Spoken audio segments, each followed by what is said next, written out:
Herra Werneri, mitkä ovat tunnelmat ottelun jälkeen? Ihan hyvät fiilikset on, mutta maalia jäi kaipaamaan tuossa loppuun. No mutta syöttöpiste tuli kuitenkin, että ootko kuitenkin tyytyväinen joukkojen otteliin? Syöttöpiste on tietysti tärkeä ja joukkue pelasi erittäin hyvin ja tästä on hyvä jatkaa. No niin, onnea jatkoa. Kiitos.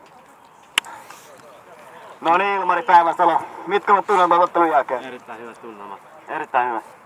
No mitä oot mieltä näistä 4-0 lukemista? Joo, oli tosi helppo peli. Mitä oot mieltä omasta suorituksesta? Oliko jotain mikä jäi vaivaamaan, tiedätkö, vai menikö kaikki niin kuin piti? No kyllä mä oon ihan tyytyväinen. Ois maali voinut tulla sieltä. Joo, no tästä on hyvä jatkaa. Kiitos faneille. Joo. Nähdään. Ota paita pois. Paita pois. Paita pois. Paita pois. Annetaan kelta. Viedään suihkuun. Otetaan. Viedään suihkuun. Tää on tuomarin haastattelu. Tää menee videolle. No niin. Terve tuomari. Mitä oot mieltä päivän ottelusta? En yhtään mitään. Miksi näin tyly vastaus? No, tuomarina pitää olla puolueeton, niin ei sitä voi alkaa kommentoimaan sen enempää. Totta tuokin.